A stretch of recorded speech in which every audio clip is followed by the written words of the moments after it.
अस्सलाम वालेकुम की हाल है तमाम मेरे सजना ते बेरियां दा और सुनो सेहतां ते बीतां ठीक न तुहाडियां ते मैं सरवर शहजाद ते तुसी मेरा चैनल वेख रहे हो सरवर ब्लॉग सील। सब तो पहले रिक्वेस्ट है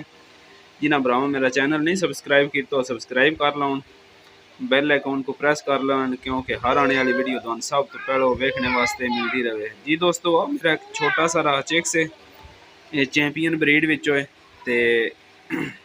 इनू मुर्गी किसे मारिया वेख लो, इसका सारा जड़ा नहीं गर्दन जख्मी कर देती है ते तकरीबन जड़ा नहीं 2-3 इंच जड़ा नहीं मास उत्तों उखड़े हुए ते मैं आख्या मैं छोटी जी वीडियो दोस्तों नाल शेयर कर देवां ते जिन्हां भरावां दे चूचियां नाल इनका काम हो जाए तो उन्होंने ठीक करने वास्ते बिल्कुल आसान तरीका है। आ वेख सकते हो बिल्कुल जड़ा नहीं ढेर सारा जख्म होया, 3 त्रोपे मैं ला छड्डे नो ते अजे आ वेख सकते हो जख्म ढेर सारा और ते ये भी हुण मैं जड़ा नहीं त्रोपे शरोपे ला के ते दसना अपने दोस्तां ना किस तरह त्रोपे लाने तुसां। मैं पहले शेयर अपना दोस्तां नाल जड़ा नहीं वीडियो बना के शेयर कर देवां ते दुआ करे अल्लाह ताला इन ठीक करे तो ठीक हो जाए। ठीक है दोस्तों, मैं एक बार इन त्रोपे ला लवां फिर मैं मुकम्मल वीडियो बना के तुहानू। जी दोस्तों आप वेख सकते हो मैं इनू त्रोपे ला दिते ना तो 7 त्रोपे लगे वेख सकते 7 त्रोपे लगे न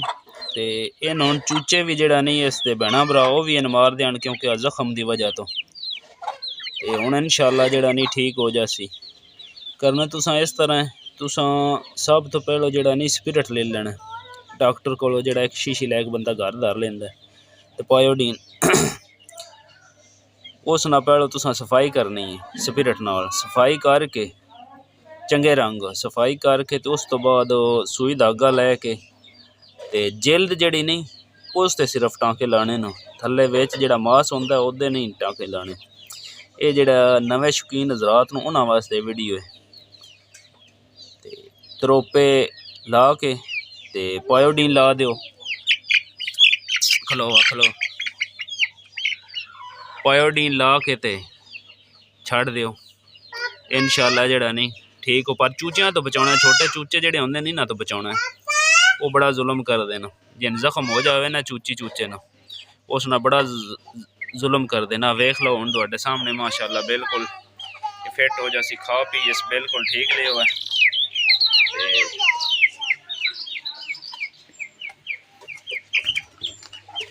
आ इसदे भैणा भरा न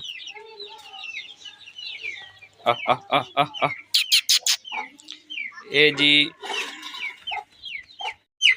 वेख सकते हो जी आ जड़ा नहीं आ सारे इन मार देना ये सिर्फ इन जख्म की वजह तो मार देन पे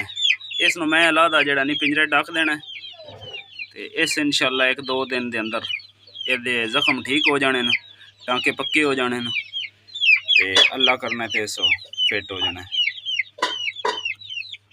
वेखे उन्हें मार के इन कट दिता है। ठीक है दोस्तों, बड़े अरसे बाद मैं वीडियो लाई है ते कमेंट ये लाजमी तुसां करना है तो शेयर लाजमी तुसां करनी है वीडियो। ठीक है दोस्तों, दुआवां ना याद रखिया तो नवी वीडियो नाल इंशाअल्लाह मिलांगे।